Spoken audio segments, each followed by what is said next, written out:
What is up, fellow nerds, and welcome to our Sunday night stream. We got a lot to talk about tonight, but before we do, Dave, Doug, how's it going? I am wonderful, Keith. How are you? I'm tremendous. Thank you for asking. Tremendous. Bottom of the evening Tremendous to to you. hear. Absolutely wonderful. Yes, indeed. David, it's wonderful to see you, sir. It's been forever, I must say. Yeah, those last 3 days were rough, man. But we made it through. We made it. We made it. Somehow you made it through. Somehow. So we got a lot to talk about tonight. Oh, yeah, we do. We got Thor Love and Thunder. We got The Boys season finale. We got Miss Marvel episode 5. We have our question of the day, which we will wait to talk about till maybe we get some more viewers joining on. So What do you mean, Thor Love and Thunder? I told you guys I went to go see Minions. When did you see Thor? well, I saw Morbius again. I was just calling it Thor. Now, that would be funny. What if we, spent the entire stream talking about a movie that we didn't see and just speculating what we thought happened in it? This is our what if for that movie. And I saw that Geeks and Gamers said that they're murdering the character. He's terrible. And yes, for those of you asking, which I know you're not, I did shave off my goatee for today. It'll be back soon. I know I look even more hideous than normal, and I apologize. I should mute out my window. I should block out my window, put a picture of Steve Be wearing Buscemi. your Batman gear. Oh, I should. That's a good idea. I should have worn my Batman masks. Your Batman mask. Oh, God, it just reminds me of the Venture Brothers. I could talk like this the whole time. Did you Hank guys went enjoy? around an entire season wearing a Batman mask. My name's Batman, not Hank. Did you enjoy Christian Bale's performance in Thor? Yes. I certainly did. I did too. I mean, I think it's kind of funny. This movie has been, I guess I shouldn't be surprised, but very divisive online. There are a lot of people who I don't think like Taika Waititi and his sort of wackiness and goofiness and, people saying he's destroying the character of Thor. It's like, he's I'm made him sorry. silly a bit. Did you see Thor the Dark World? It was not good. It was wretched. And this, honestly, both Ragnarok and Love and Thunder have been very enjoyable movies. I've been debating in my head which one I like better. And I do think overall, I think Ragnarok's probably a better film. But nothing against this. I'm not saying anything bad about Love and Thunder because I really did enjoy it. I mean, we get a lot of great performances. It's funny. It's heartfelt. It's emotional. Has some great action scenes. I mean, it did a lot well. There's one thing I didn't like, and I know Doug agrees with me.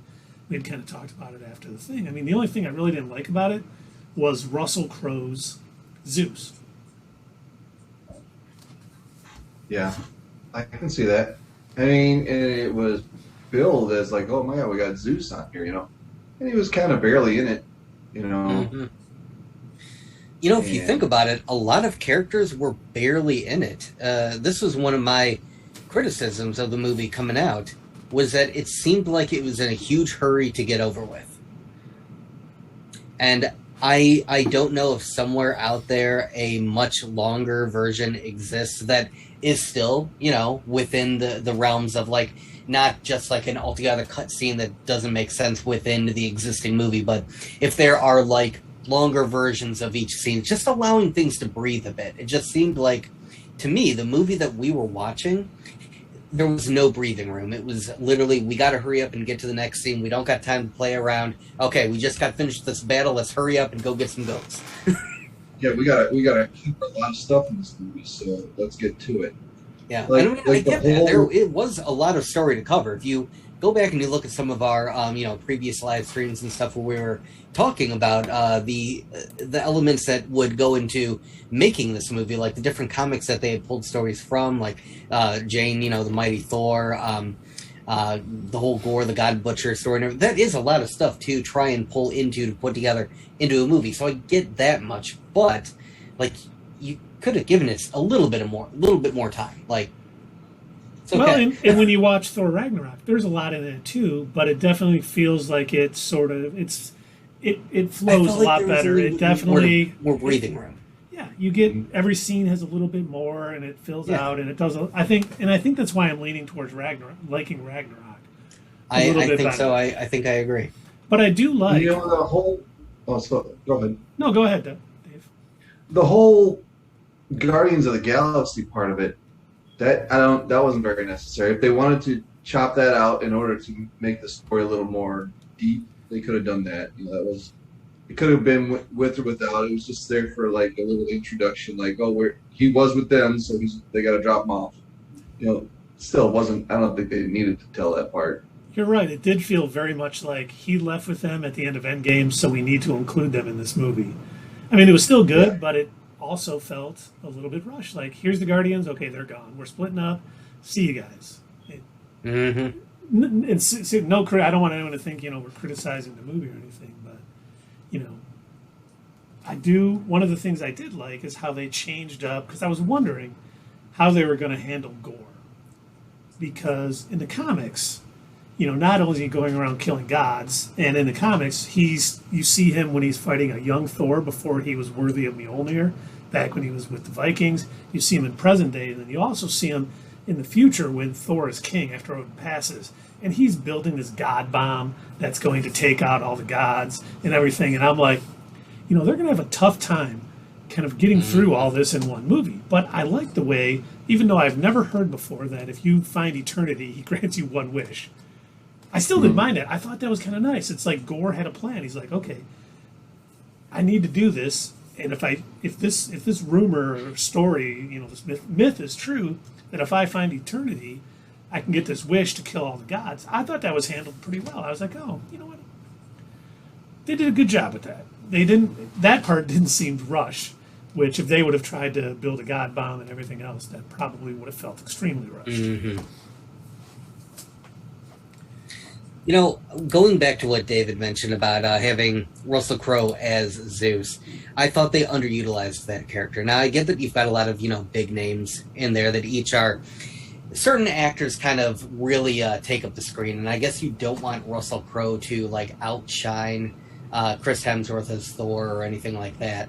I get that, but I feel like they underutilized him. He's got a lot of big energy, especially when he's in a film normally. Well, did you guys see the news today? Mm-mm. Russell Crowe was originally going to play Satan. Oh, oh, really? We could have got Mephisto No kidding. In this movie or in in this something movie. Yes. else? Really?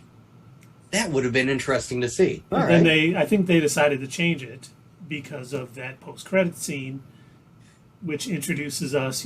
Spoilers, Yeah. everybody. If you're out there watching and you haven't seen Thor: Love and Thunder, we are going to be talking spoilers. We're going to be talking spoilers for Thor: Love and Thunder, The Boys season finale, Miss Marvel, Stranger Things, probably. But because in that first post-credit scene, we get introduced to Hercules, which none of us knew who this actor was who played him. I did not No, we recognize did him. not. And I did a little digging. Well, one, he was on Ted Lasso on Apple Okay. TV, which has gotten a bunch of rave reviews, and I guess he's been like kind of the breakout star on it. And Oh, really? Taika Waititi was talking about it. Kevin Feige cast him himself, Huh. which Okay. makes me think, okay, they do have major plans for Hercules in the MCU, and I think that'll lead us into maybe our next segment of what's next, because we know something's coming because we got two post-credit scenes and we got the end scene of the actual movie where Chris Hemsworth's daughter is wielding Stormbreaker and being called Love. So we got a lot that can actually happen next. And all I kept thinking about with Hercules, I don't think we're going to wait to see him to Thor 4 because, like I was saying, if Kevin Feige, 5. 5, yes, if Kevin Feige did, there was no Dark World. He's forgetting. He's forgetting for the Dark World. And I think he may show up and either be the enemy in the Thunderbolts movie or maybe join the Thunderbolts, because Zeus was so upset about these superheroes, he wanted to knock them out of the sky. So Hercules may come down to Earth and start wreaking havoc, and it may be the Thunderbolts who show up to stop him before he ever battles Thor.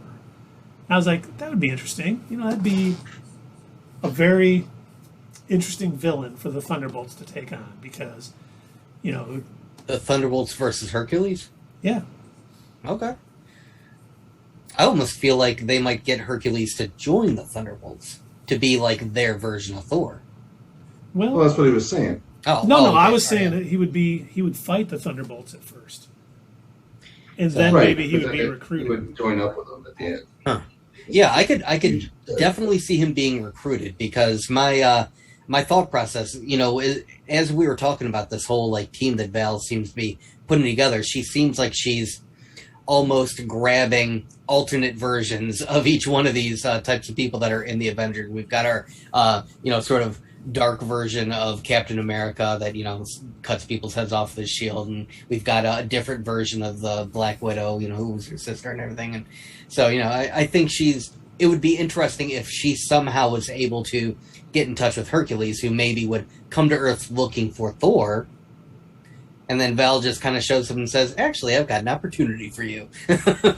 You want to get back at Thor, that Avenger? Well, join my team.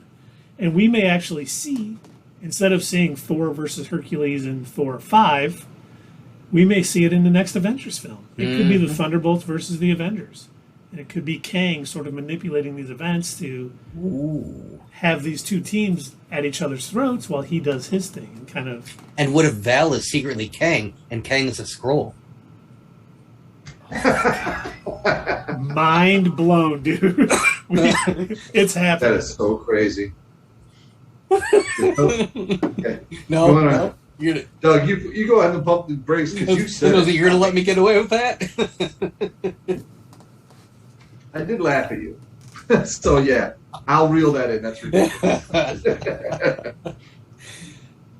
Oh my god, if this cat doesn't stop. I personally liked it myself, Doug. I thought that was well thought out and very. Well, yeah, but you like the extreme possibilities, which would make it fun. But I'm just here to be the buzzkill. Not a buzzkill, just ground us a little bit. Then we got the other post-credit scene with Jane showing up in Valhalla, and we were kind of talking about it at the movie, like, they told Sif that you have to die in battle to go to Valhalla, so her laying on the battlefield post-battle and dying, she wouldn't go.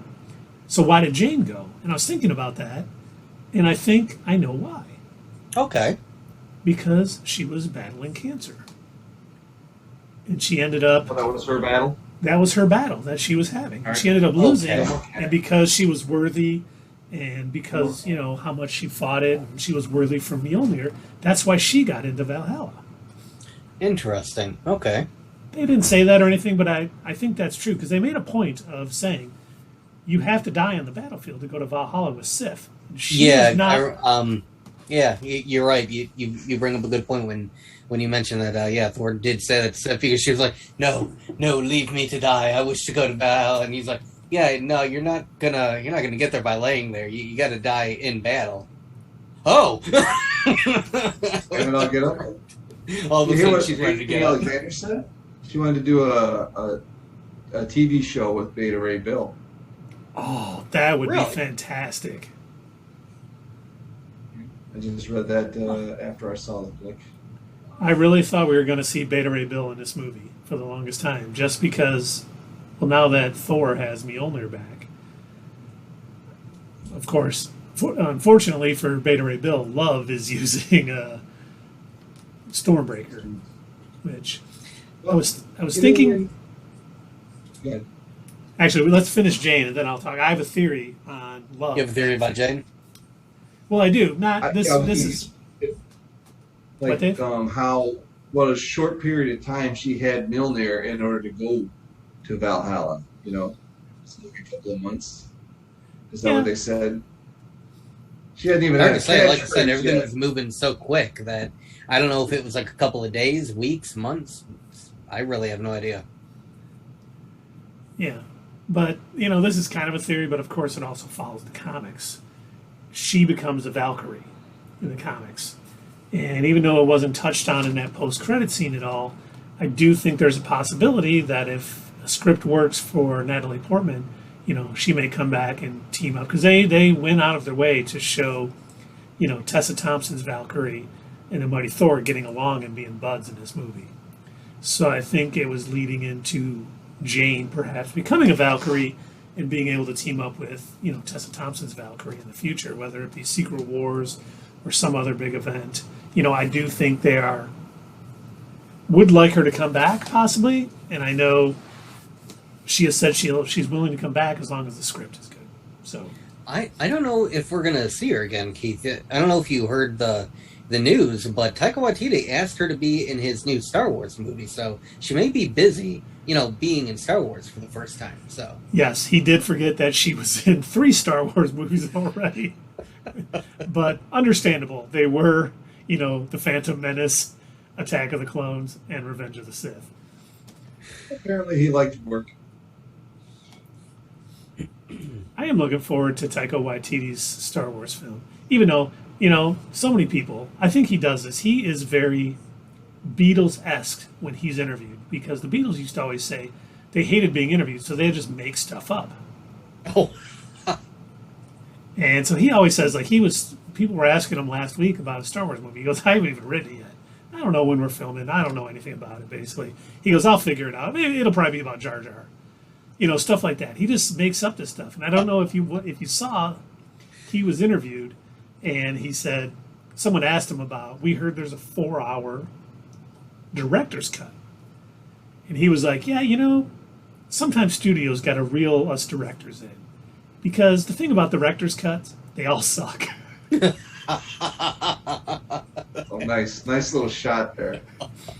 But I don't think he meant it. I think he was kind of just being goofy. Like, everyone expected him to say, yeah, this was my vision. It's 4 hours and all this stuff. And I think he was just like, I'm not going to say that because they're expecting it. So I'm going to say something crazy, because people were up in arms. People were like, Taika Waititi thinks, Disney should just direct every movie, and he's not an artist and all. And I'm like, you guys chill. You fell right into his trap. He's just saying the weirdest stuff just to get a rise out of you people, and it worked. So Taika is basically the complete and utter opposite of the world's greatest Batman v Superman director, who shall be enshrined for all of his wonderful sepia-toned 4:3 ratioed. Well, and he did. In the same interview, he said something about, 4.5-hour director's cuts are just trash or whatever. And I think he was referring to his Thor Love and Thunder cut. But the Snyder bots went nuts. Oh, they beautiful. They thought he was taking a shot at, Zack Snyder, which I don't think he was, because, most directors don't usually take shots at other directors. I think he was just being goofy and being himself. If you watch his movies or any of his shows. I would guess he was probably being goofy, but I could also see him totally dogging on Snyder as well. Which, it's kind of, it's a low blow considering who it is, but whatever. That's why I don't think he did it. He's not going to... Because, James Gunn, it's so funny because all of the Snyder bots hate James Gunn. They say he writes jokes for 15-year-olds, and none of his movies are funny and they're not deep or any other stuff. And James Gunn and Zack Snyder are buddies. James Gunn wrote... I didn't know. Yeah, James Gunn wrote... Was it Dawn of the Dead that Zack Snyder directed? Whatever of the Dead... Not the Netflix movie. This was This was one of his first movies. And it was written by James Gunn. Oh, the one set in the mall? If that's the old one. I never saw it myself. And I never knew this, but James Gunn was on. Some of his fans were attacking him, and he's like, the Red Leo, Cajun, how's it going? Sup? Good to see you out there. We're just talking a little Thor Love and Thunder. Have you seen it yet?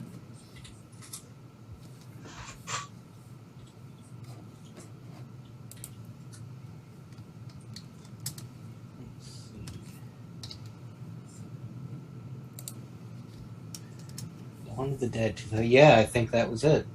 Yeah, it was written by Yeah. Oh, yeah. No kidding. Yeah, so Written they know by each other. George Romero and James Gunn. All right. Well, I and didn't, it's and I not- didn't know Zack Snyder directed that.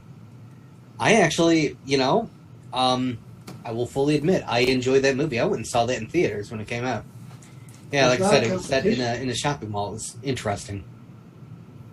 They say, the Snyder bots or whatever, they just get angry at every other director. It's not a Mhm. competition. You can like both things. Yeah. Not that I do like both things. Well, yeah, and But- we've talked about it a lot on this channel. The whole thing. And we'll use Thor as an example because, it was Alan Taylor and Kenneth Braga who directed Thor and Thor: The Dark World, and then Taika Waititi took over. And it's two different versions of the character, basically. But comics do this all the time. A new writer takes over, and even it's the same character, core character, but it's just their own take on it. And it's okay, it's okay to have, comic books that are silly. You got Deadpool, you got the She-Hulk comics, Oh, yeah. where she's breaking the wall. You got, like Booster Gold in the DC universe. All these comics are a bit lighter and funnier and, silly. And then you can have the darker comics. It's okay to have, Taika Waititi Thor in the same universe with like a Daredevil who's probably going to have a darker story.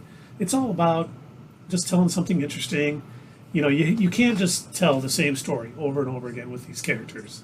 They got to break it up, change it a little bit, and make sure that it stays fresh and interesting.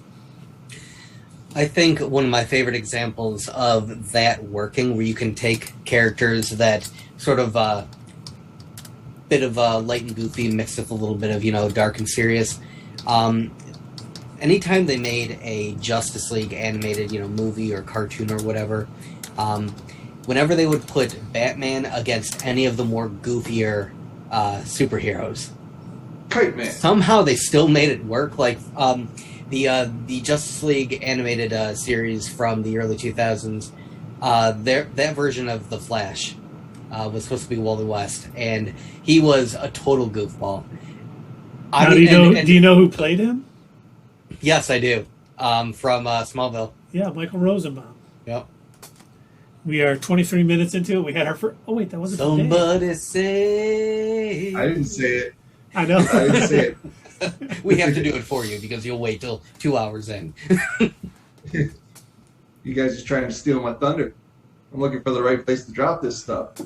Well, anyway, Trying to steal your love and thunder. They They ended up revealing, like in that series, that Batman and Flash were like buddies. they were like two of the best friends, and like when people would say like, "Oh, hey, we're going to the Flash Museum opening," and people were like, "Oh, hey, Batman, are you going?" Of course, I'm going. I already got my ticket. But yeah, no, you can definitely mix the two together. We've seen that in some of the Avengers team ups and everything in the more recent movies. Yep. And that's okay. It's okay to have a little different take on the characters. If you love comics, as different writers take over different comics, things change. It will be different, absolutely. and there's nothing wrong with that. You can like it. Like you when can hate Jared it. Leto plays the Joker, he just completely destroys the character. But that makes us appreciate the good ones even more. That's true. You do have to have a bad one thrown in there every once in a while so you can appreciate the really, good ones. Like Jared Leto's over his last two. He's gonna have to wind up. He's gonna have to, get in the batter's box, take some practice swings before he goes on to another one.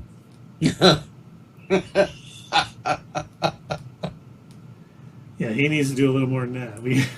But Morbius 2, it's Morbin time, should be with the studio exec. Picture. Oh, No, FC there Hammer's was, in there was a it, video right? clip. That's right. Of him holding up a script. Okay. A lot of people complain saying that when the studio was doing stuff like that they were ruining the meme. I don't think so. I think that enhanced it. There had to have been somebody there that realized this is a terrible movie. They wouldn't have changed the ending like 2 or 3 times if somebody didn't realize, God, we made a real stinker of a movie. Like, I know that we had to, pay all these actors, pay, the production crew, and actually put this movie out in theaters in order to recoup our costs. But we realize this movie sucks. They have to know it. They have to know. And I think that's also why, I don't know if you remember, but like the week after it premiered, all of their advertisements they were pushing out to TV and to social media and everything were calling it the #1 film in the world. Yeah. I kid you not, they said that. And I'm like, they have to know it's not. You're like, what did it open against? Nothing.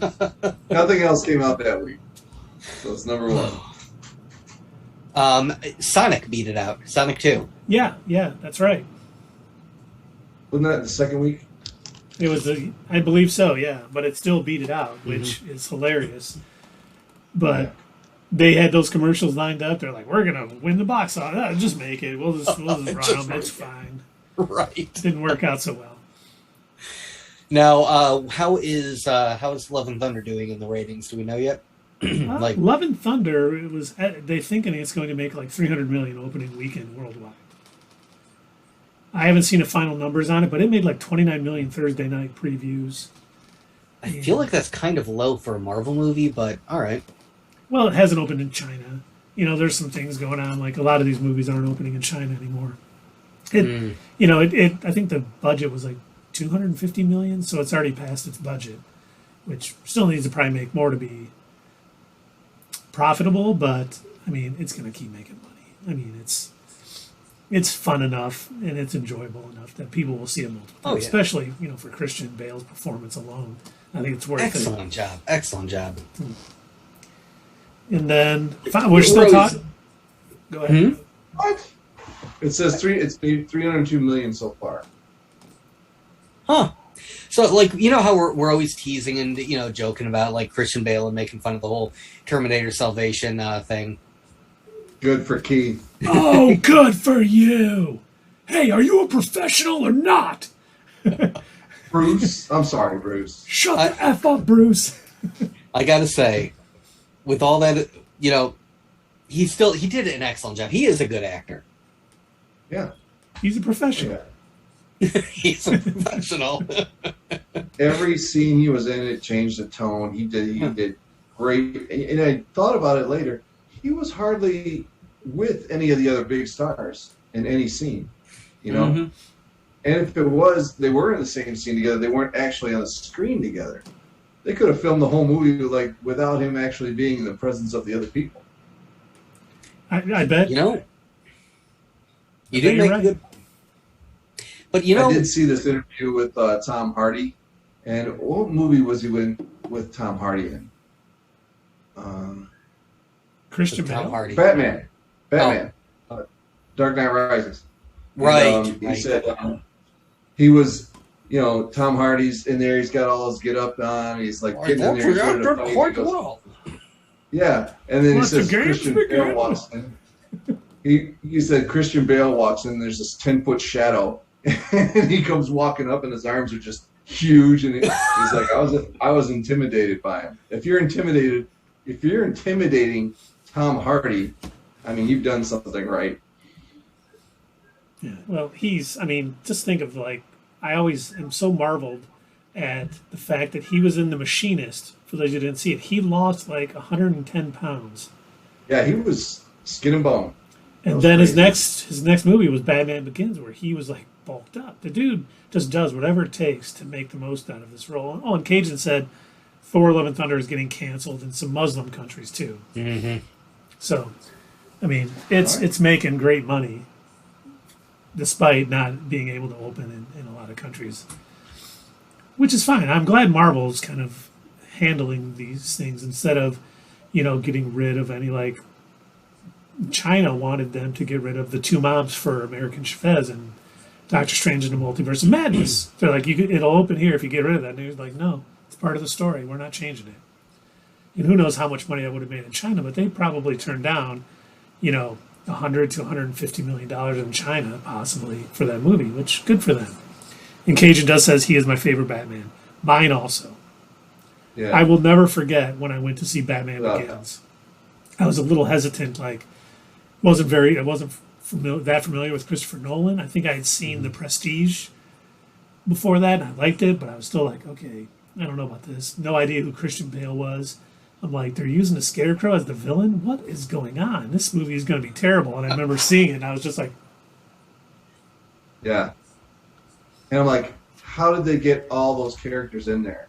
And they still made it, it still flowed perfectly. It was a great movie. Great movie.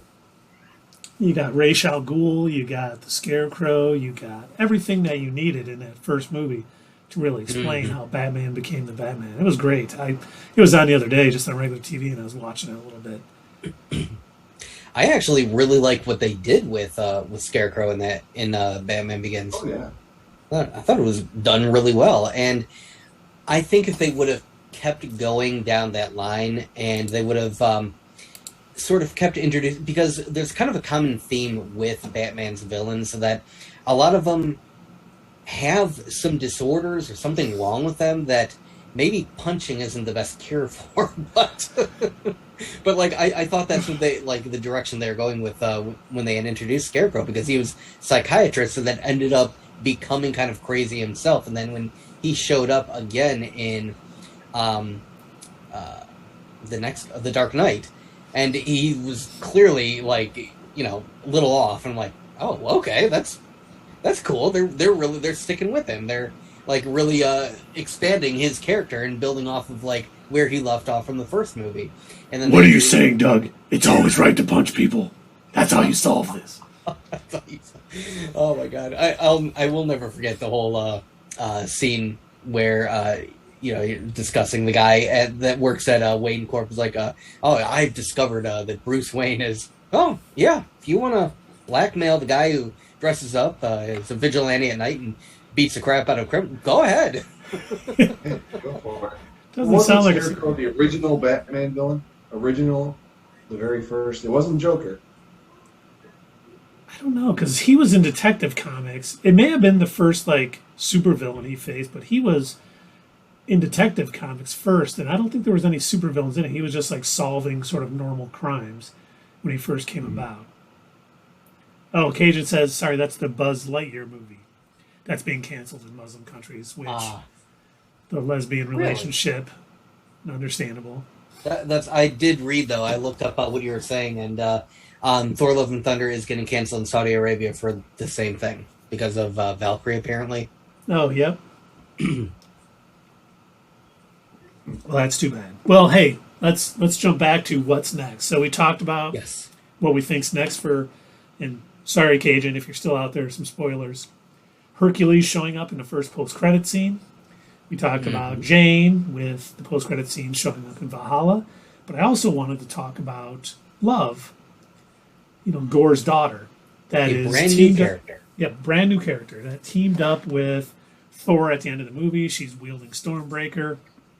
See, that's why I love and Thunder, because he's got a thunder. Yeah, all right. Well, it was funny because interviews for the weeks, Chris Hemsworth has said that his daughter plays a character called Love in the movie. So he spoiled the ending. He totally, I almost called him Tom Hardy. But what the hell is Spider-Man's name? Why can't I think of his name? Oh, no. Tom Holland. Tom Holland. Yeah. Tom Holland. He totally Tom Hollanded up.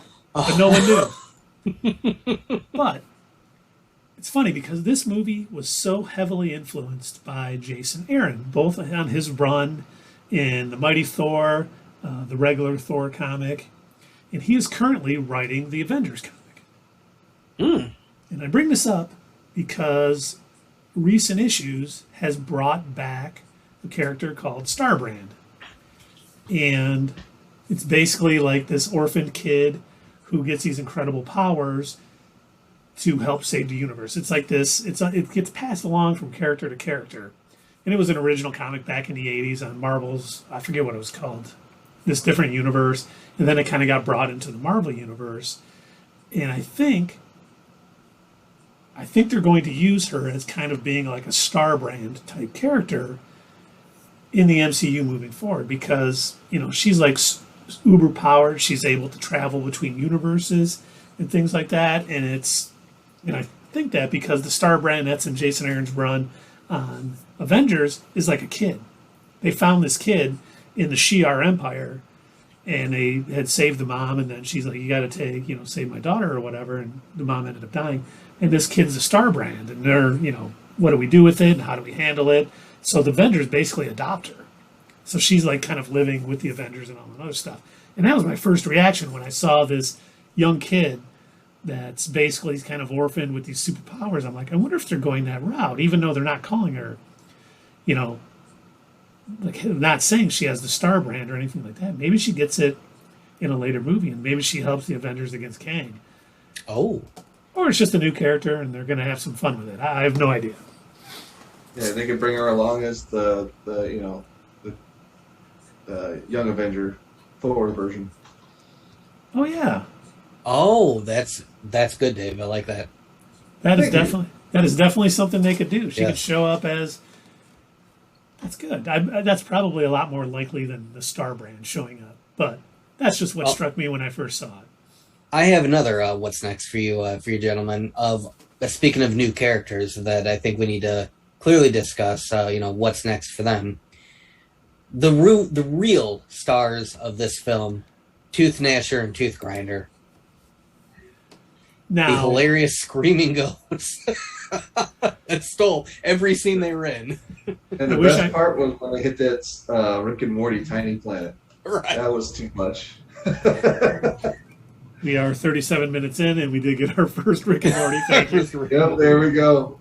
But remember, a little while ago, we were talking about Chris Pratt had said that Taika Waititi had given those goats to the Guardians, so James Gunn would have to deal with it. Did I miss a scene? I did not see that happen because they left with Thor.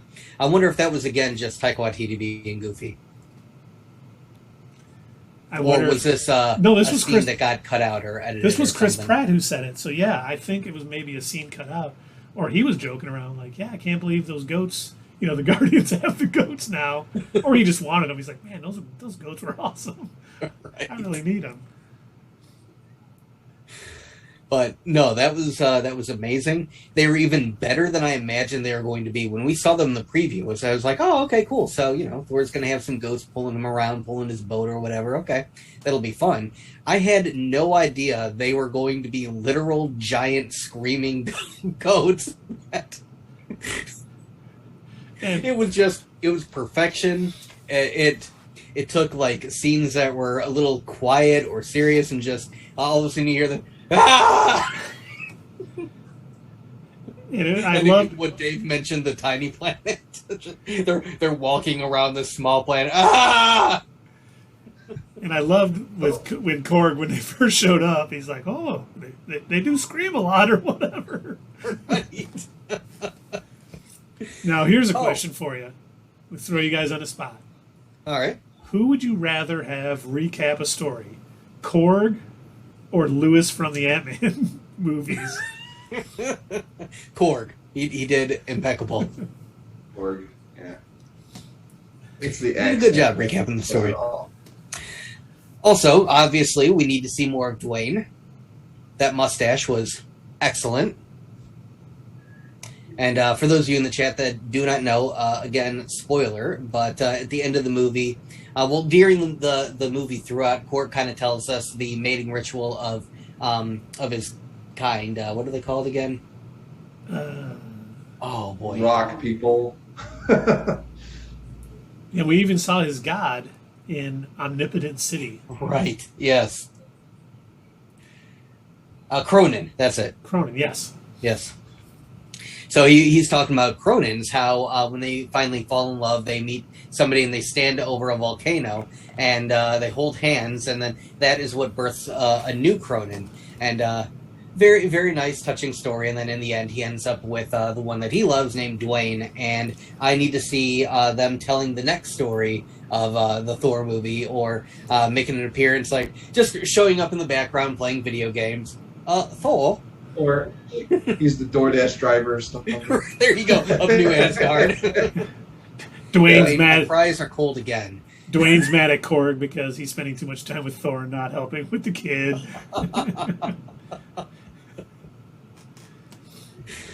This rock face is not going to feed itself. Get off with Noob Master 69. We need to spend some quality time as a family. That'd be great if that was Deadpool. Oh, that would be funny. Dude, Master 69. I'm sure when Deadpool 3 comes out, it'll have some reference to him being New Master 69.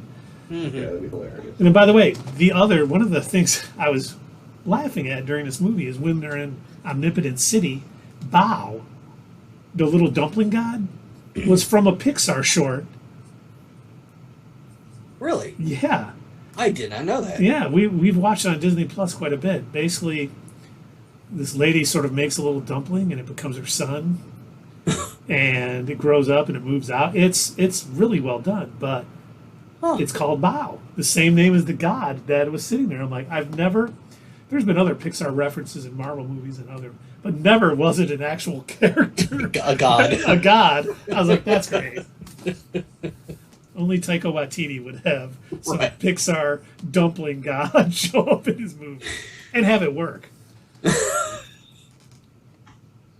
That was something that I was a bit disappointed in. Was, again, just I hate to keep harping on this, but I feel like we could have spent a bit more time in Omnipotent City. So it seemed like there would have been a lot to see, and we probably missed out on quite a few Easter eggs. It's like you said, when they were rushing through, I thought they were definitely rushing through that whole part. That was over like that. One scene, really.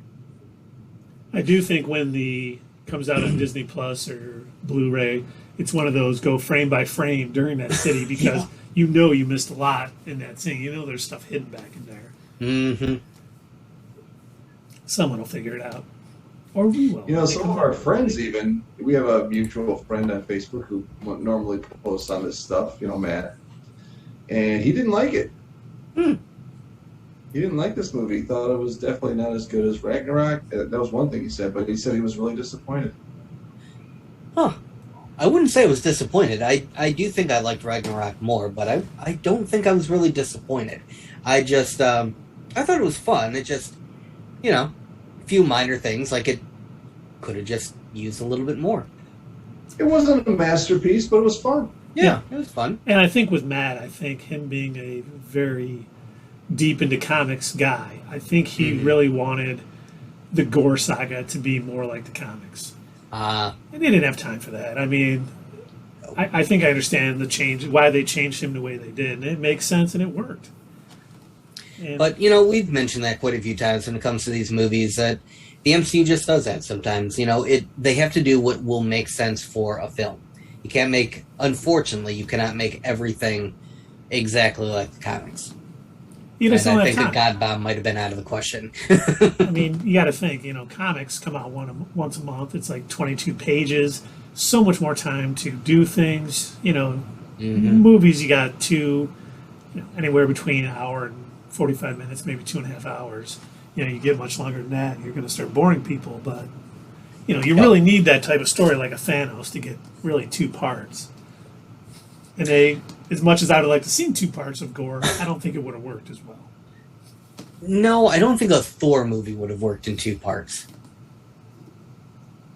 Would have been fun, but yeah, I agree.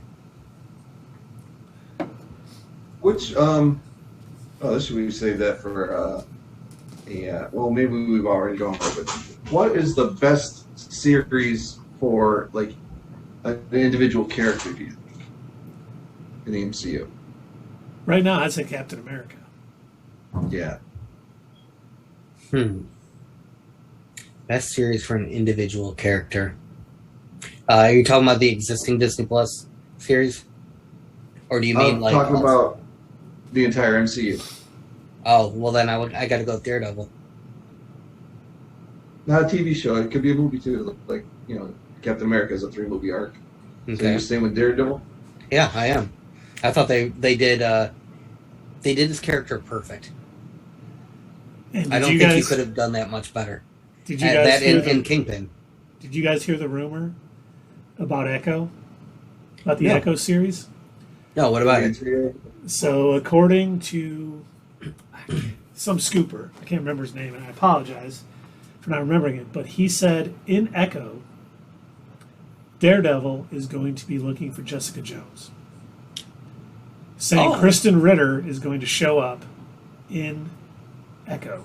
Very small part, but show up in it to be brought into the MCU. The Kingpin is going to be running for the mayor of New York City. Yeah, I could see that. And that's kind of what's going on in the comics right now in Devil's Reign and all that. I won't get into that again because I'm not really enjoying that series so much. And it's basically going to lead into Jessica Jones and Daredevil's new series. But the key point that they just kind of glossed over in this thing, and I was like, this is the biggest point. Bullseye is coming back.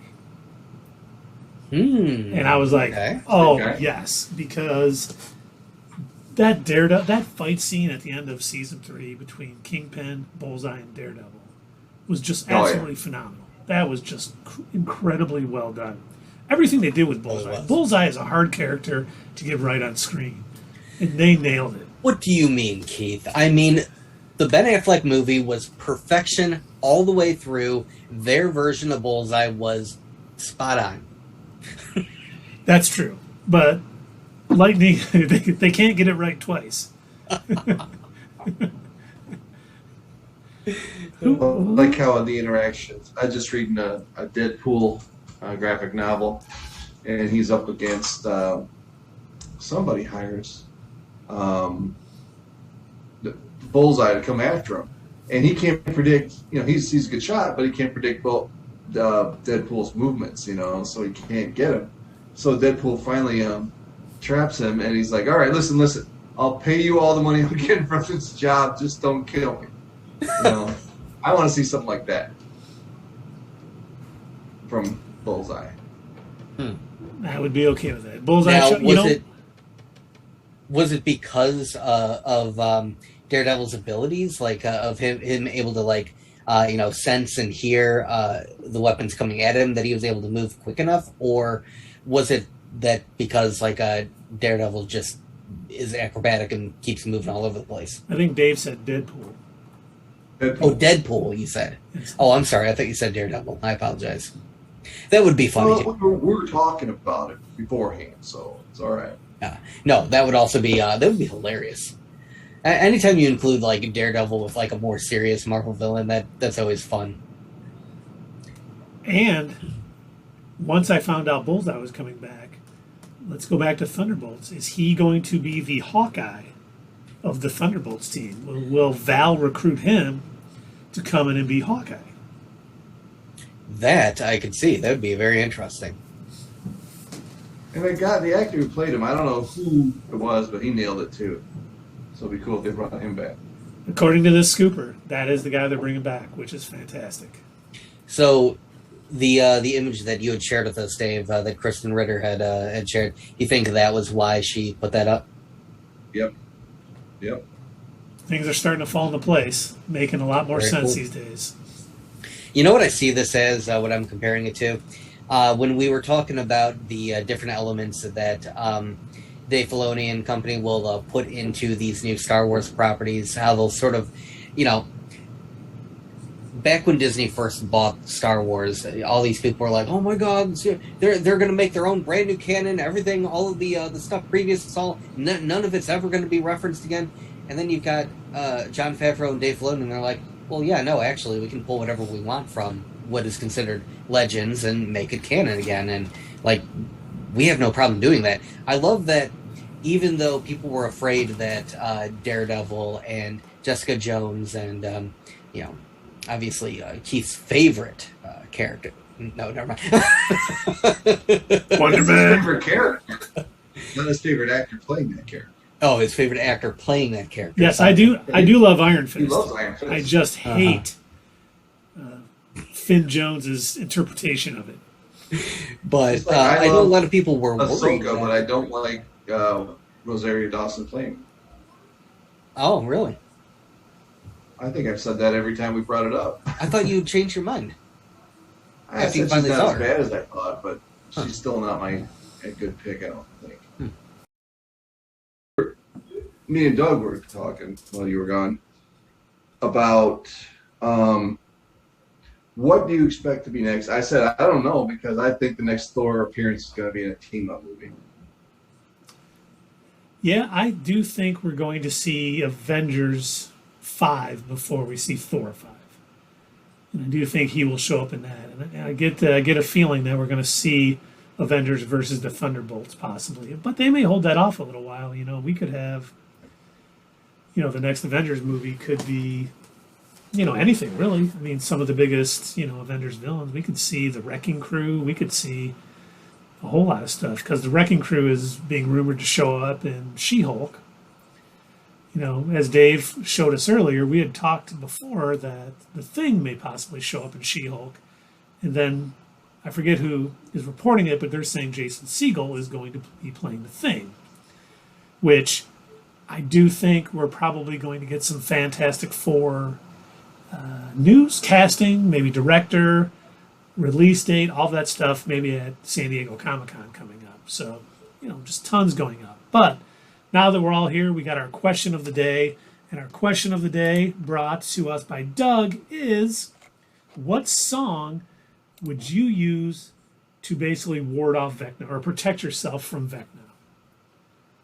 Now, I have a few. We're talking about don't know who Vecna is. Not That's sure. the strange thing. This is a reference to the latest season of Stranger Things. And, of course, Dave has told us that he's absolutely loving Kate Bush's Running Up That Hill, and he just sings it over and over again, playing it on his, he pulled out his old Walkman. He's got it on repeat.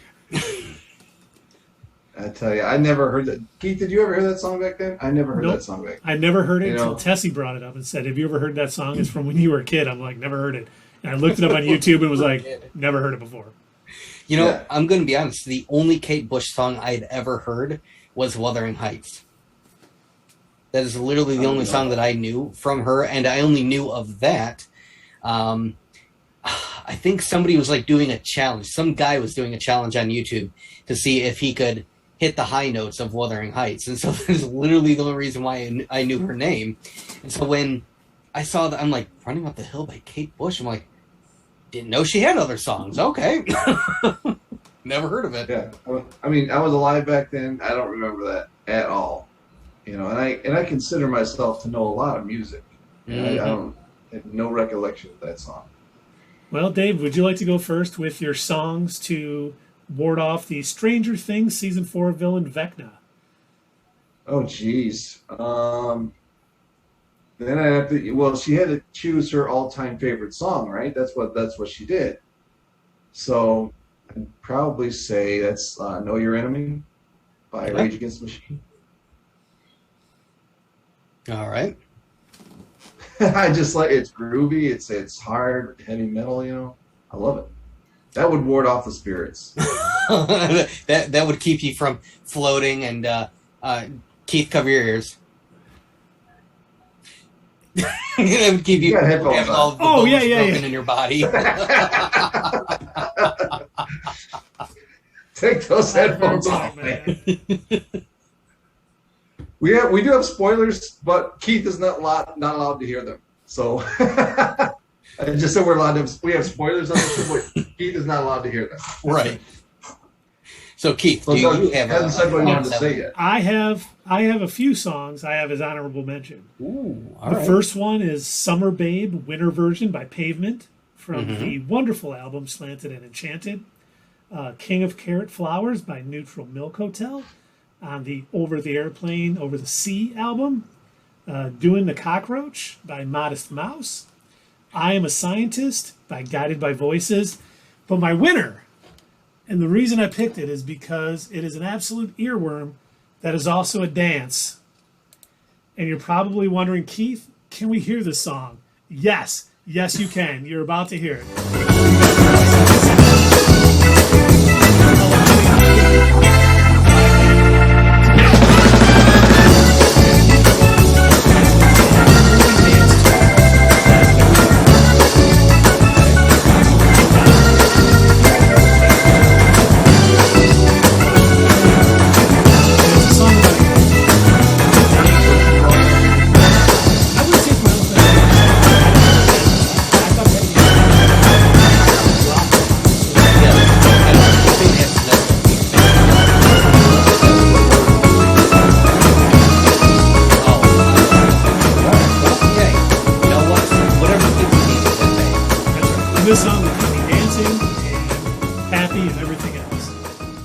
think I you don't have want to too be many. Shake It Off then?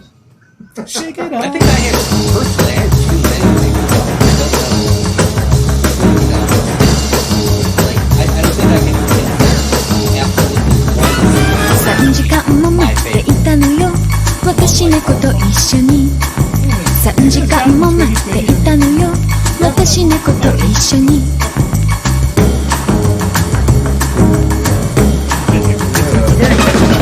リッキーのミニスカートでトリッキーみたいなポーズでトリッキーのミニスカートでトリッキーみたいに汗っこちの私 This song is その時電話のベルが私猫みたいに喋ったテレビのボリューム下げて私嘘みたいな声で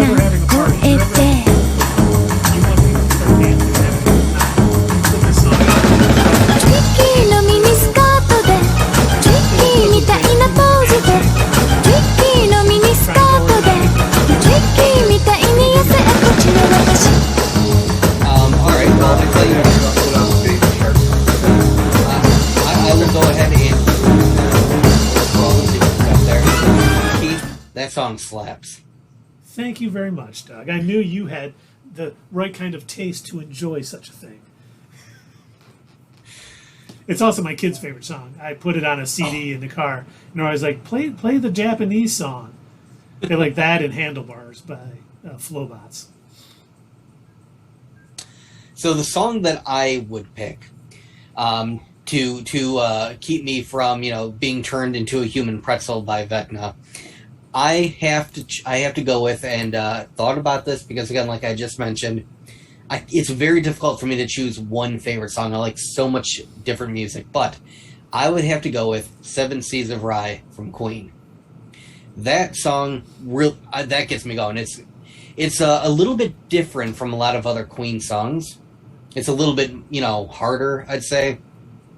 And then for whatever reason, just out of nowhere, it has this weird, almost like 70s disco thing going on, and then it goes back into rock, and it's so weird, but I love it.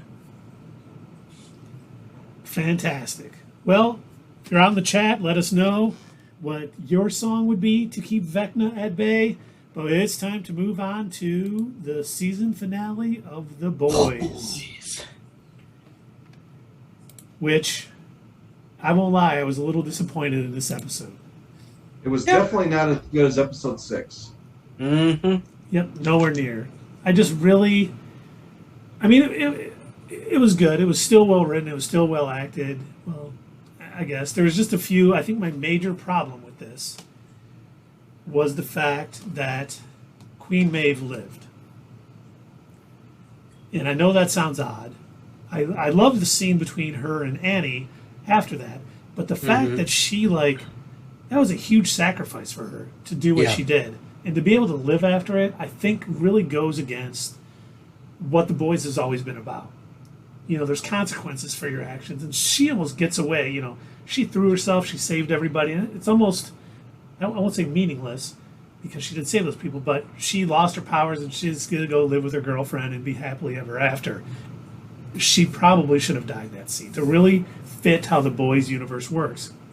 She should have died, and there should have been she finally became the hero she always said she was and all that other stuff. And that scene, there was other issues I had with it, but I know Dave has the same issue that I have with another scene, so I'll let him kind of talk about it. But I saw that and I was like, damn, no. Should have been ended. Yeah. And I thought I have to agree with you. Like, Kamiko lived too. So is the main characters lived through a Soldier Boy blast, but all the other ones that he was going after, when he blasted them, they died. So it was kind of like, okay, why you don't normally do that in this show. You usually kill people and they're gone, which is one of the things I like about it. It's almost like it has gotten so popular, they're afraid to kill off the main characters. Yeah. It's plot armor, and I didn't think the show would ever be that way. I was thinking the same thing. It's like in the previous season, they weren't afraid to take risks, and they didn't really seem bothered by who they killed off. Like whether it was a good guy, a bad guy, it did not seem to matter. Yeah, that feeds back into the A-Train thing. Yep. Like it would have been like his perfect arc had he died right there. I thought he was But going to no. die too. Yeah. Yeah. Keith was right because when we were talking about it, I said that yeah, A-Train's going to come back. They're going to bring him back somehow. And then Keith said that's like the perfect arc for him to die right there. And so to have him come back like immediately, just boom, hey, we got your new heart. You're going to be fine. Yeah, no, that's not as good as it could have been. So, how much you want to bet? So again, full spoilers. Sorry for anybody without the forewarning. Full spoilers for the boys. How much you want to bet in the next season they're also going to save Butcher's life? Maybe give him like a permanent dose of Compound V or whatever, and that'll probably cure him, give him healing powers, and cure his brain lesions or something. Yep, I would not be exactly surprised. what I thought would happen. Yep. Which is unfortunate, because if Butcher does take a full dose of it on what he thinks all superheroes are, that would go. Butcher would rather die than have superpowers. I mean, I get that's what they did in the comics, but I was enjoying the fact that they weren't full-on soups in the show, and I felt that again, like what you just said. I feel like that plays to Butcher's character more. That he truly feels that nobody should have those powers because it will corrupt you. Mm-hmm. And I think the scene that Keith was talking about that we both had a problem with was when Soldier Boy was... What's that? Black Noir or... No. The end scene where Soldier Boy is going up against Homelander, and he still decided to kill him. Even though he's his son, he decided to kill him. And Butcher stops him, and not only does he stop him, he teams up with Homelander to fight him. I understood why, because the way that Soldier Boy was going to do it, he was going to let off his blast, and it would have killed like everybody in the tower, and including Ryan. Right, but that's the thing. He had already pulled him away from Ryan, so why was he coming after him still? He had already accomplished his goal of getting him not to kill Ryan. He was already out of the line of fire. He could have just killed Homelander at that point. But no. What I mean is Soldier Boy could have killed Ryan by letting loose his blast. That's what I think Butcher was afraid of. That's what I'm talking about. Yeah, but after that, after Ryan and Homelander were separated, they still were fighting Soldier Boy. Instead, weren't they still in the tower though? They were. Yeah. Oh, I think that blast would have was when blown... Dave jumped out the window. Okay. Yeah, I think that blast would have taken out like that entire level of the tower, regardless if they were in the other room or not. That was the way that I took it. So, I guess it's weird that he would prevent that because he does, above all else, he does want to see Homelander die. But to a point, I can kind of understand why he wasn't going to. I don't think he expected Ryan to be there, because I think originally he was going to let Soldier Boy do that. I think he was going to let Soldier Boy go nuclear. And then seeing Ryan was like, I got to change up my plan on the fly. Yeah, because he didn't care about the tower. I mean, he did care about Ryan. And he also knew that he was going to die by being on a temporary V. Yeah. So I think he was willing to go with it. But I think I did like the fact that, Homelander made that deal with Head Popper, that she would become the vice president. He had to kill that guy. And that he gets the knowledge of where Ryan is. I just think... this almost seems like plot armor to me also. Like, this arc should have wrapped up with Homelander either dying or taking out Butcher or something along those lines. The fact that they brought Ryan in to kind of pull Butcher away from killing Homelander, just to me, seemed like this season is unfulfilled at this point. All of that work went in to everything that happened, and we don't really get a conclusion. And I was like, It's starting to almost, and I don't want to say it has jumped the shark yet, but it's almost getting that feeling like this show is about to jump the shark because they're getting too worried to kill any main character. These people are probably making good money because it's one of the most popular shows on Amazon Prime, and they don't want them to lose their paychecks or anything else because the writers and directors and showrunners are all friends with these people. They're probably thinking Butcher and Homelander are what is keeping people watching the show. And they're like, we cannot kill off the two biggest faces in this show. Not yet. We got to save them all the way for the very last episode of the final season. They wouldn't even kill off Maeve, is what he's saying. Yeah, I know. That surprised me too. I don't know why they... It's like they did a reverse Star Wars. They allowed the people who redeemed themselves to go ahead and come back. Yeah. like A-Train, like Maeve, and it's like, you know, when you're a space Nazi, like, you know, Vader and Kylo Ren, you have to die in the end, whether you've redeemed yourself or not. When you knowingly allowed your superhero friend to let a plane crash, you know, like, okay, you did a good thing. You got to sacrifice yourself in the end. I'm sorry. And it would have been a good full arc for her. It would have. You know? It would have. Because when And she you saw- said, shit, she jumped out the window, I'm like, beautiful. This is the perfect end to her. This is exactly what I would want to see. She's becoming a real superhero. Yep. And then it's like, she comes walking, I'm like, oh, she lived? Huh. You know, Okay. it's funny. The first thing I thought of when both Homelander and Butcher and Soldier Boy and Maeve, when they all lived, I started thinking, wow, this has almost gotten to the point where Lost got at a certain point. Before there was an end season for Lost, they just kept creating more and more mysteries and stuff because they wanted to continue the show as long as they could. And this is what it felt like. They could have. Are you saying JJ is writing on the boys? Yes. And I was just so disappointed in the fact that we got no real conclusion to that whole arc. In the very end, where Ryan sees Homelander, you know, kill somebody in the middle of Fifth Avenue, like Trump would. Yeah. And he liked it. And I'm like, oh, I didn't think they were going to go that way with it. You know, obviously, I guess I don't know if he does in the comics or not, but Homelander doesn't have a kid in the comics. Mm-hmm.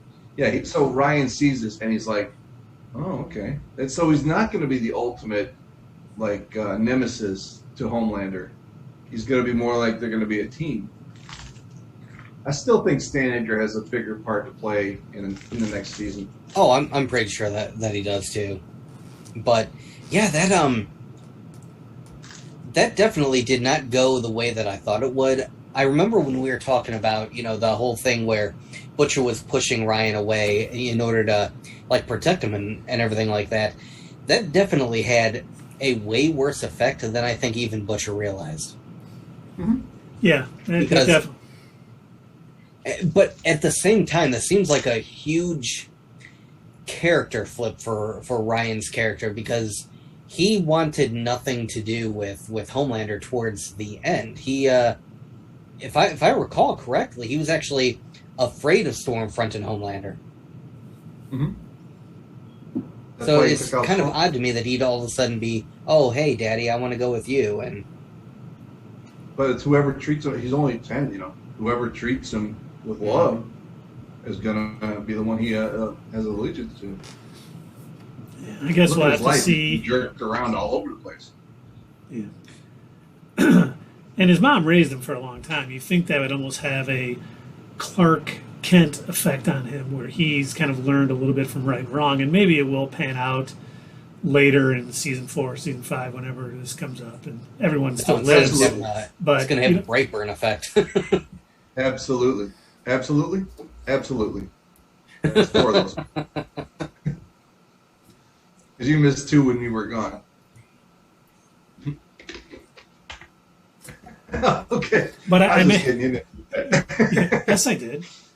But we may see Ryan starting maybe to remember, you know, his mom, and maybe coming out and realizing this is bad as he gets a little older. I don't know. I just don't. I don't like that arc heading that way. I don't like everyone living. I don't. At this point, I hope season 4 is good, but this definitely has fallen off for me, the way they finished this season. Just in the last 2 episodes, huh? I mean, I still Fell it's that great. far. It didn't fall that far, but I'm just saying I'm seeing signs that this show is on the decline. But I'm not going to prejudge season 4. I mean, they could come back and just totally, you know, rock season 4. They Knock it out of the park. Yeah, there you go. they may have plans why it went this way, and it's going to be better than I could have anticipated. And I'll be fine. And I'll admit I'm wrong if that's the case. My feelings at the end of this episode were less than ecstatic. Yeah. Yeah, I didn't think that Soldier Boy was going to make it through the season. And now they did. I mean, Jensen Ackles played probably a great Soldier Boy. So it's cool that he's back, but I think his character probably should have not made it through the year. Yeah, I agree. And then, you know, what Doug was talking about too, which Dave had talked about, the Black Noir scene, how he died, so anticlimactic. Just as we were getting more depth to his character, and starting to learn more. I loved the fact that we were learning more about who he was, before unfortunately he suffered major brain damage via these little cartoon characters. I thought that was great. And I loved the fact that, so we've already discussed this in our previous live streams, but this version of Black Noir is a completely different character from who he is in the comics. So in the comics, he's an exact duplicate clone of Homelander, just silent. He just kind of smiles and stares, and he's a clone of Homelander to kill Homelander in the event that Homelander turns from the light. But yeah, totally different character in the show, and I was getting excited learning more about him, and I thought that, I think he died too quick. So I thought Maeve should have died, but I thought Black Noir died too quick. Well, I think for Black Noir, I'm okay with him dying. I'm happy they actually killed kind of a main character, even though they have already said the actor who played him is coming back for season 4, playing another guy in the Black Noir mask. So once again, the show is almost jumping the shark. But you see him sharpening his sword. Homelander's like, no matter how sharp it is, you're not going to cut Soldier Boy's scene.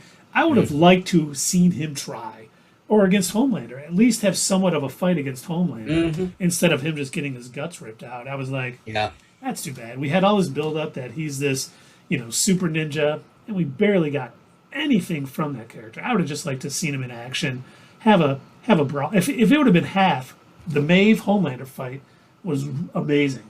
I was like, if Black Noir could have got that same sort of time against him, at least holding his own against him for a minute before getting, decimated, that would have been fantastic. It was like, so just, here it comes. Oh, he's dead. Okay. Yeah, and that fight with Maeve, I was like surprised because, he's Homelander. If he, I didn't know that her skin was like could repel his vision. I like how she did her bracelet thing though. Yeah, and she directed it right back at him. A nice little Wonder Woman moment. Yeah, I that fight was a lot more even than it, which was cool. You made me bleed my own blood. No blood. Thanos bleed my own blood. Like, you did all that for a drop of blood. Oh, it could have been. You're right. Yeah. Yeah. Well, any thoughts on what we may see next season?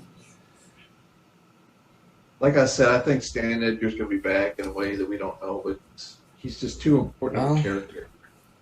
Let's see what is happening in reality and in the news that they can pull from next. Are they going to have a they're going to have a huge pandemic, and the superheroes are going to be the only ones who can save them, or let's see here, is that guy going to get elected and not do anything when Oh no! when everything goes to shit? He'll lose his election, and Homelander and a bunch of other people are going to storm the Capitol. There you go. Mm-hmm. See, I do think he gets elected only because Head Popper is going to be the vice president, and that could lead to some interesting things. Annie being a part of the boys now, it being more democracy, I'm like, okay, but what's that going to lead to? I mean, really, what are we going to see? Maeve is off, living her life. A-Train. I don't even know what is him. A-Train going to even do now. Like, is he... His brother basically told him, I don't want to see you again, I don't want anything to do with you. Yep. A-Train basically said that he was going to more or less go back to doing what he was doing before, and like, oh, hey, if I make this money, this is the only way that we're going to really fight this, and I don't know. I don't know if he's going to eventually break from the 7, or if he's too afraid to. I think he's too afraid to. I think that's... I mean, how many of the 7 are left? You got Homelander? 3. There's Homelander, the Deep, and A-Train. Yeah. We have the 3. Mm-hmm. The 3. Oh, man. What if they change now? They're coming out with that... They're coming out with that show about the superhero college. It's called Varsity, I think. Do you Okay. think we'll see some of them from that show rise up to be part of the Seven? Do you think we'll have a little back and Possibly. forth between those two shows? I don't know when that show's coming out, but I know they've been casting and filming and stuff, so I assume that's going to come out prior to season 4 of The Boys. Is it going to run concurrent with the boys, or is it going to be like a prequel? It's gonna. I believe it's concurrent because none of the boys. It's not like them in college. It's a superhero college. I believe that's going on like now while these events are going on with the boys and everything else. But nothing has been confirmed.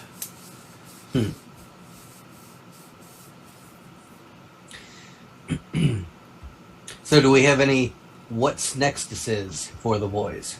See, not that I can think of. It ended on such a weird note for me that I'm having trouble thinking what's going to happen next. I mean, I assume Homelander's just going to get worse and worse, especially with what happened at the end. You know, getting cheered for blowing the Starlight supporter's I'm head really off. surprised that he attempted that.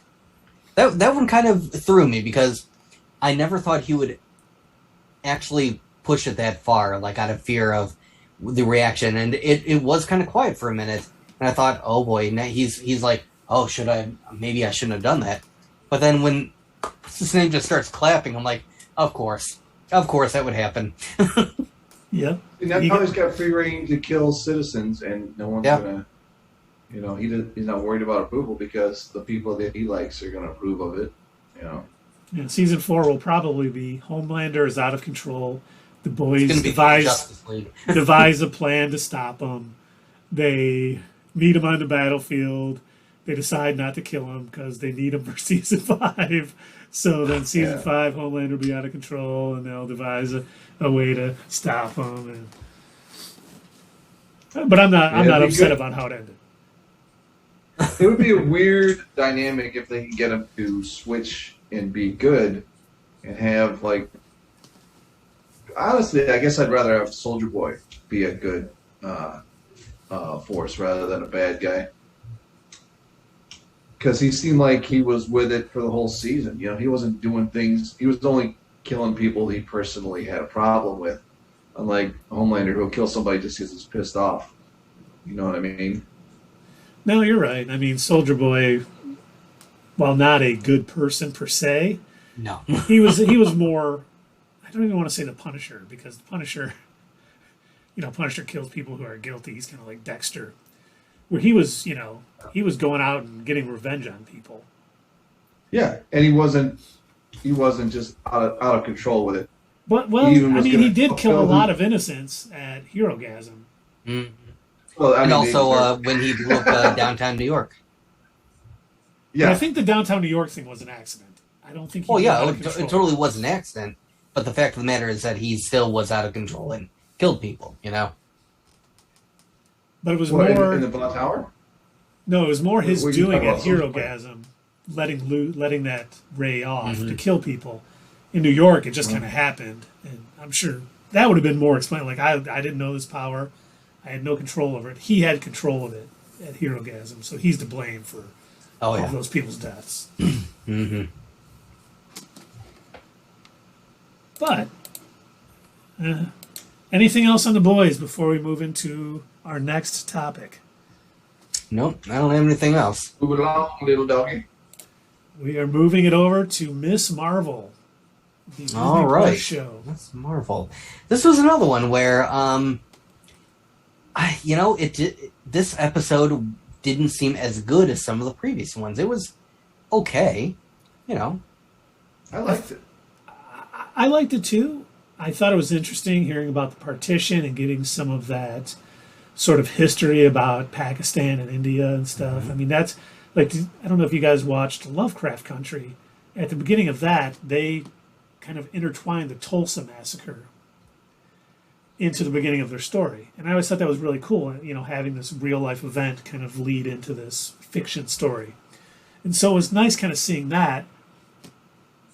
But it was, I don't want to say it was like maybe the weakest episode. It was probably my least favorite episode because it was pretty predictable. I mean, I think we all saw it coming that Kamala was going to be the one who showed the stars to her grandmother to bring her back to her dad. And while the scene was good, it was okay. It was just a little, I mean, we saw it last week. We knew that. As soon as she went back in time, we knew she was going to be the one saving her. And it just kind of played out exactly how I thought it would, while still good. And it wasn't, made poorly or anything like that. It was still good, just I don't think as good as the previous, 4 episodes of the series. You got a nice background on Aisha, or that's how you say it, Aisha, right? You got a nice deep background on that character and her, is that her great-grandfather, Hassan? Yep. Yeah. I thought that was great, and then they brought her in at the end, but that's the thing. Here's the question. Now, does that, because they did the time travel in Endgame, and now her dangle? Are the TVA going to come and... that's time travel. She just did time travel. She did time travel, but is that the sacred timeline? Was she supposed to always go back in time and show stars to her grandmother to lead her to her father? Well, I didn't see Loki, so I think so. Yes. But the one thing this had me thinking at the end of this episode, too, is how are they going to wrap all this up in one episode now? Okay, so her bad guys are dead now, right? Well, her bad guy's Kamran. Kamran is powered up. And either Kamran's going to be the bad guy or the damage control, Department of Damage Control. Because that was their drone that came looking for him in Bruno's apartment, or Bruno's loft, or whatever Brian. it is. Yeah, Brian. I really thought your name was Brian. I'm sorry. But, it's in the comics, and we say that way too much, but it's always something to relate back to. Kamran was working against Miss Marvel, working for another, sort of villain in the series. And he was kind of doing that earlier. Now he has his powers. Is he going to do what's right, or is he going to be influenced? Is he going to get pulled into damage control, and they're going to do their sweet talking to him, and maybe he goes after... Is he going to join Thunderbolts? Be the anti-Miss Marvel? I don't think he's so. that big of a deal yet. I'm interested to see how they wrap it up, because I think they've done a good job of, altering her origin a bit and making it interesting, and it's got ties to the Kree, which will tie her in with Captain Marvel a little bit more. I just don't know if 45 minutes to an hour is really enough to wrap this up nicely. And we say that about every Disney Plus show. We're always like, how is this going to wrap up in one show? And they usually do a pretty good job of, tying up most loose ends, but... it's funny, when we were watching Luke Cage way back when, we got the final episode of, I think it was season 1, and I was like, how are they going to wrap this up in one show? And they wrapped it up within the first, 5 minutes of the show, and the next 40 minutes were like, okay. So I hope they don't do something like that.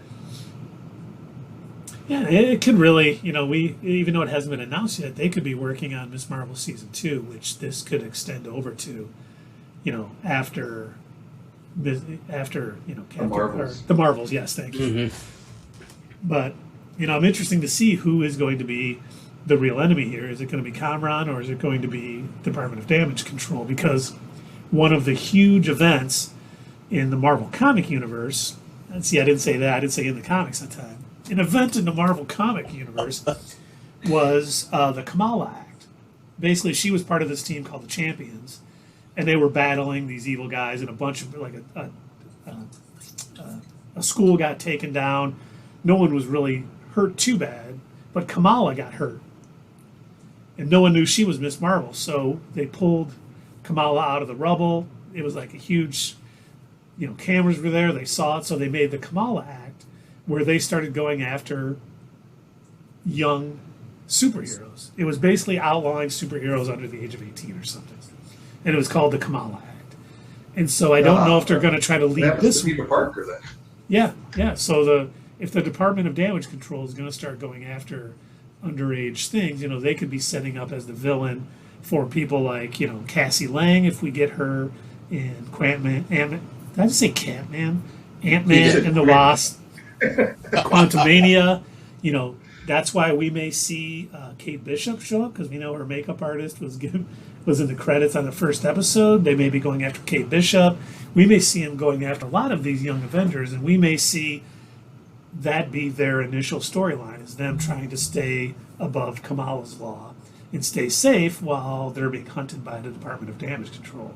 And maybe they even hire Kamran to kind of be, hey, you're illegal, but if you work for us, we'll authorize you and blah, blah, blah. And he goes after, Kamala and her friends. So,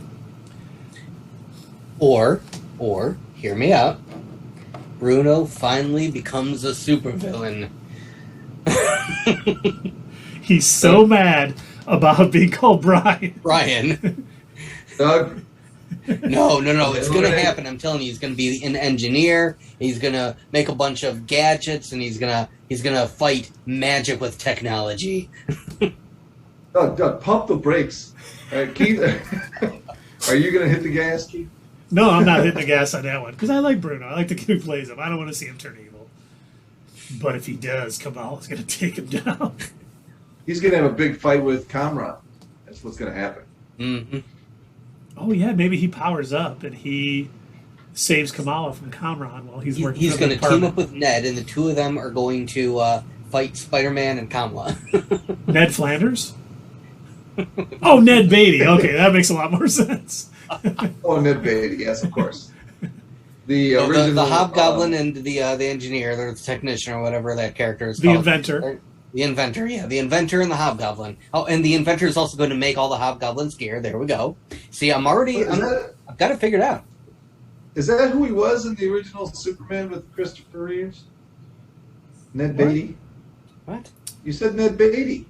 Oh, that is hanging the around with Lex actor. Luthor. Yeah, he's Ned Yeah. Leeds. Oh, my God. I used the actor's name from the first Superman movie. Yeah. Ned Leeds. Ned Leeds, not Ned Beatty.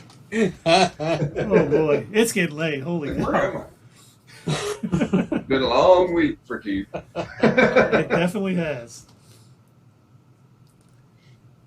But yeah, I mean, I'm looking forward to seeing the final episode. I know after that we have a little downtime from shows and movies. We don't have She-Hulk until August.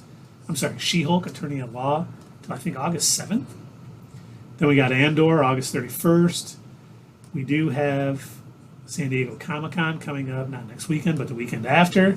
And we already know that Marvel will be in Hall H at, I believe, 5 p.m. Pacific time, so 8 p.m. our time. We don't have any movies coming out for a while. Seems kind of weird. I thought we had a bunch, but What is Next- our next movie? That's Black Adam. Black Adam is coming out in October.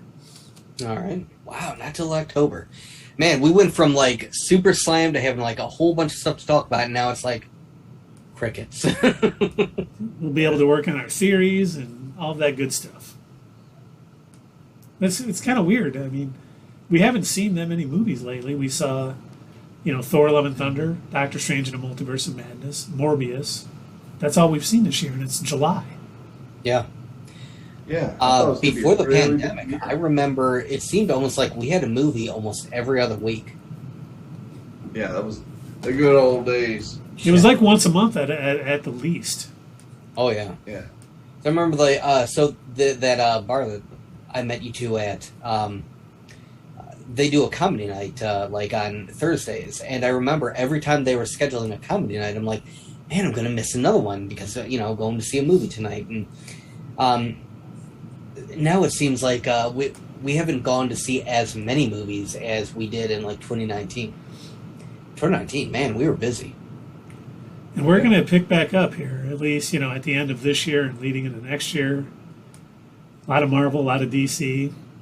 Mm-hmm. But that's even something we can talk about next week, If people in the chat think New about that for Tech next week. Waititi Star Wars with. No, just what's going to be the big announcement at SDCC? What are we going to hear? Oh, yeah. What's going to be the shocking thing? What's going to, we know that Shazam: Fury of the Gods is going to be there. I'm assuming we'll get a trailer or a sizzle reel of some type. Black Adam, Wakanda Forever, Fantastic Four. Even though it was funny. I got while we were sitting here talking, I got a Fantastic Four casting leak. Oh. And this was copy and pasted from 4chan, which is about as reliable as my son making up stories. But I'll just read what it says. It says John Krasinski is not coming back, which is understandable. He's a busy guy. I don't know if he wants to commit to being Reed Richards. And he's also Blue Spaghetti. Yep. Bryce Dallas Howard is not directing. Jason Segel won't be playing the Thing. There's no director attached as of now. They're looking for actors in their 20s and 30s for the main characters. Penn Bagley, one of the top choices for Reed, and he's the actor from You. If you guys have watched You, he's a good actor. I actually kind of like that one. It said Simon Baker's wanted for the villain. They don't say what villain. I don't even know who Simon Baker is. Other names thrown around for the Fantastic Four are Logan Lerman, Freddie Carter, Melissa Benoit, who is Supergirl from the DCU, Callum Buffy, Natalie Dyer, who is from Stranger Things, and Gerald Jerome. No offer has been sent out to any actor yet, and it says casting started a couple months ago and should be announced at D23. Which is November? September. Interesting. All right, we'll have to make sure we cover that too. Yeah, it's weird because we're going to get, Marvel is showing up at San Diego Comic-Con in 2 weeks. And then they have Disney Plus Day, September something, and then D23 is like the day after.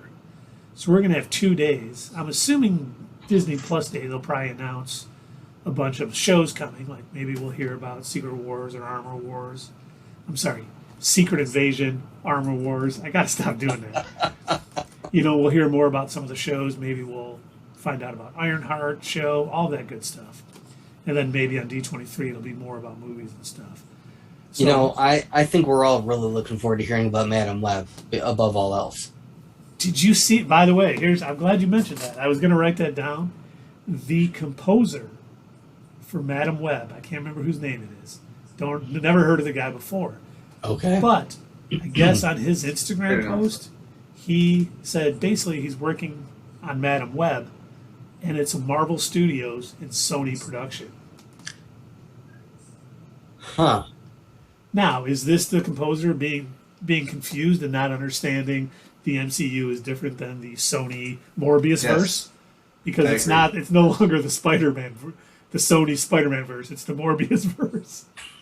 I do too. I think he's just confused and thinking that any Marvel character is the MCU, which we know is not.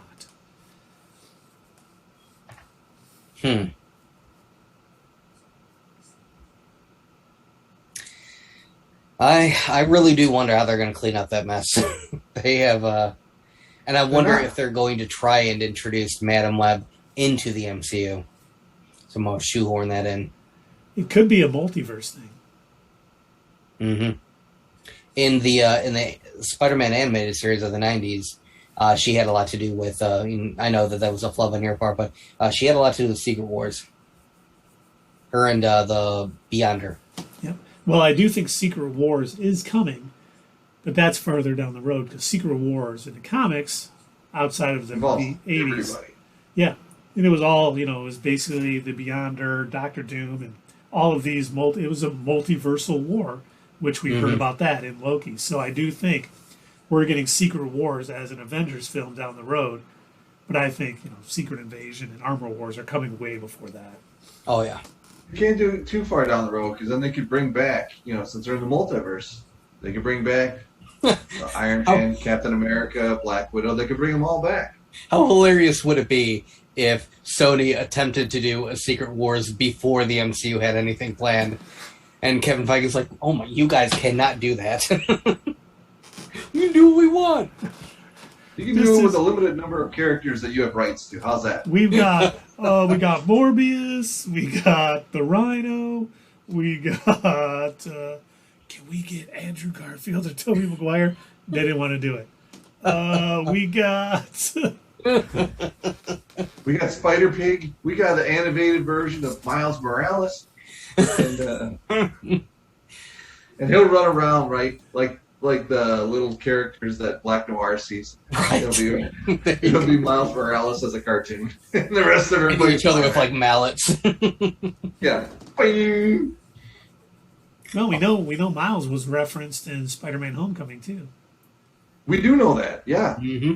So hopefully Donald Glover comes back as the Prowler, and maybe we see Miles in an actual MCU That would movie. be cool. I'd love to see that. He could be the Chrysler Prowler. No? No. Nothing? No. All right, I'll work on it. Thanks. And I'll get back to you. But But we will, hopefully Sony just gives up on their shitty universe and lets, Marvel just take over.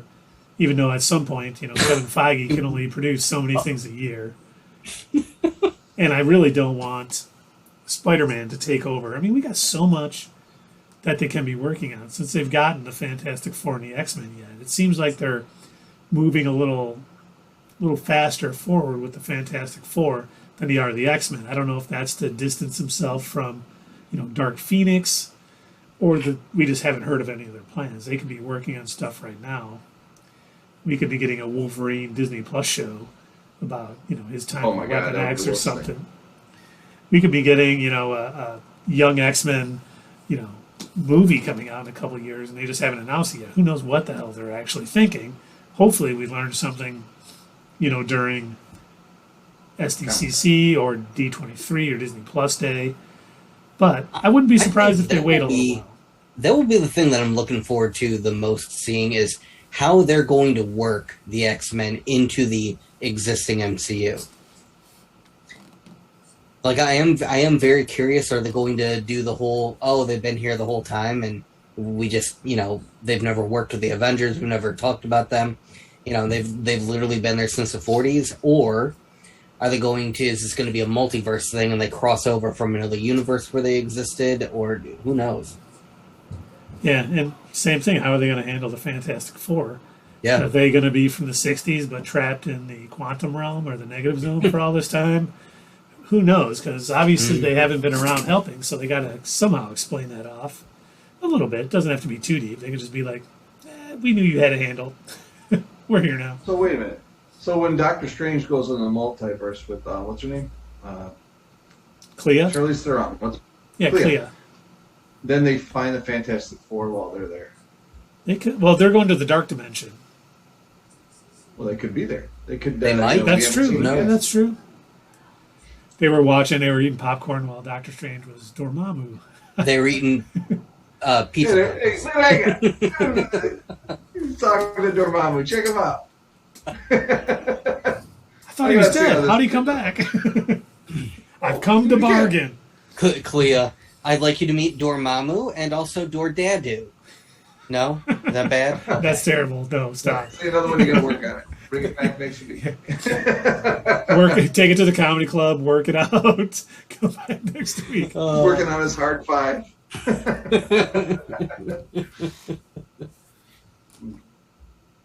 Well, I guess that's pretty much all we got. I think the only thing, we got left. Well, first, let's see if we can raid anybody tonight. Yeah, Clint's still Looks on. like Terrible Gamer's still going. Oh, is he? Awesome. Well, I'm going to get the raid started. It's a raid. I just refreshed my screen and I get a Crunch Berries commercial. Oh, so see, we're getting commercials. Raid Terrible Gamer 1 2 We're a 3. sponsored show. Oh, I misspelled it. Darn it.